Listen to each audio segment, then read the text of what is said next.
Hello mga kasisi! Kumusta kayo? For today's video nga pala ay kagigising lang namin ng aking bunsong anak. Yung asawa ko naman ay tulog pa, pati na nga rin yung panganay ko. Habang hindi pa nga kami nakakabangon nga ng bunso kong anak ay naglalambingan nga muna kami. Napakalamig nga ngayong araw nga ng Lunes, tapos malakas pa nga ang hangin dito at malakas din ang ulan dito sa amin. At maya maya nga ay nagising na nga rin yung asawa ko, tapos bumangon na nga rin pala ako para lumabas nga ng bahay namin. Napakalamig nga dito. Bumili nga pala ako ng aming aalmusalin nga sa umaga. Tuwing umaga nga ay bumibili na lamang ako ng aming aalmusalin sa umaga. At ito na nga't nakauwi na nga rin pala ako at nagpe-prepare na nga rin ako maglagay ng aming mga pagkain sa mga plato nga namin. Doon nga dyan yung aking panganay, tapos naman yung bunso ko ay karga-karga ng aking asawa. Doon nga lamang sila sa labas nga ng pinto at nakatambay lamang habang naman ako nagpe-prepare dito ng aming kakainin. Maya-maya nga lumapit na nga rin pala sa akin yung bunso ko at akin na nga rin binigyan ng kalahati lamang na lumpia. Tatangka pa nga siya dito umakyat sa bangko, tapos pinagtangka niya pa nga pumunta dito sa ilalim nga ng lamesa at maglaro nga dito. Tapos naghahanda na nga ako ng aming kakainin ay ginigising na nga rin pala ng asawa ko itong aking panganay nga ng anak. Ito na nga pala yung pinamili ko. Bumili nga pala ako ng 2 balot nga na pansit na tigsa 10 piso. Bumili nga rin pala ako ng 2 pirasong lumpia, 2 piraso namang chicken, tsaka 2 piraso din ng hotdog na may kulay orange nga may harina. Hindi ko alam ang tawag doon. Ang ginising naman ng aking asawa, yung panganay ko nga, ay pagkakita naman ng aking panganay sa akin na may dala-dala nga akong pagkain, ay hagad naman siyang bumangon. At ito nga't sama-sama na nga namin pinagsasaluhan ang binili ko ng almusal nga namin. Alam nyo ba na ganito ang ginagawa namin sa tuwing umaga? Lagi kami nagkakasabay nga kumain mag-anak. Kung nakikita nyo naman na lagi akong kumakain na nakataas nga pa, ay ganun talaga ang aking routine. At tapos na nga rin kami sa aming almusal, ito na nga't magliligpit na nga ako ng aming mga pinagkainan. Ito nga ako dito sa amin, pagkatapos nga namin kumain, ay ako na nga naiiwan dito sa kusina at yung aking mag-aama naman nanonood na nga ng TV. Sa araw nga pala na ito, hindi nga pala pupunta na makasino ng bukid o ng bundok ang aking asawa. O diba, ang dami niyang pinupuntahan. Ipag kasi yung asawa ko, kaya naman marami siyang pinupuntahan at ginagawa nga sa bukid o bundok. At ako naman ay maghuhugas na nga ng plato. Nililinis ko nga lamang dito yung lamesa nga namin dahil nga napakakalat nga ng aming pagkain. Kahit naman naturuan namin yung mga bata na huwag magkakalat at maglalamutak nga sa pagkain, pero bata pa rin yun, hindi nila agad-agad masusunod. Kaya naman kami na lang nag-a-adjust mag-asawa. Pati nga sa nagkakaroon na nga rin ng pagkain. Tapos nga inayos ko na nga rin pala yung bangko, nilagay ko na nga rin pala dito sa gilid. Katapos ko nga punasan yung lamesa, ay pinunasan ko na nga muna itong sahig namin kasi meron mga pagkain nga nalaglag. Inaayos ko na nga rin pala itong mga bangko sa lamesa para naman kahit papaano maayos tingnan. At ito na nga ako nga ay mag-uumpisa na nga sa akin paghuhugas ng pinggan. Nilagay kang kawali ng aking asawa tsaka kaldero dito sa lagayan ng plato ay nilagay ko na nga rin dito sa ilalim. Kasi naman nakita nyo na nga yung baby ko nga ito nandito nga sa ilalim ng lababo at nagkakalampog nga ng mga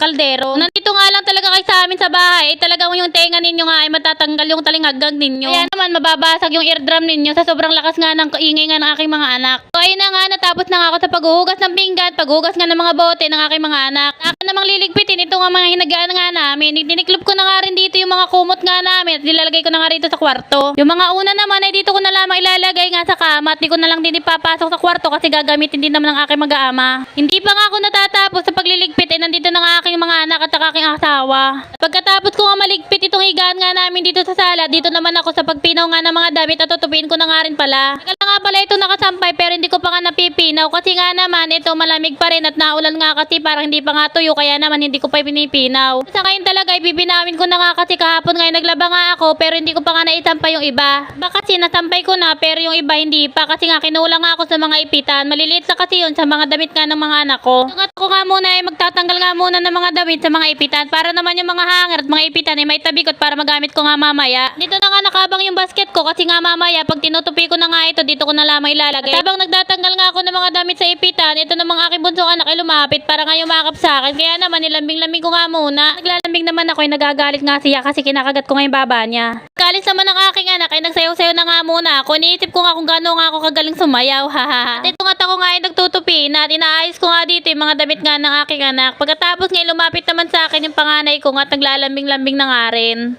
At napalo ko nga kasi yung aking panganay kasi nga ako nga pinagdadabugan kasi nga hindi nga ako nanguhuli nga ng gagamba. Hanggang dito na lang muna guys.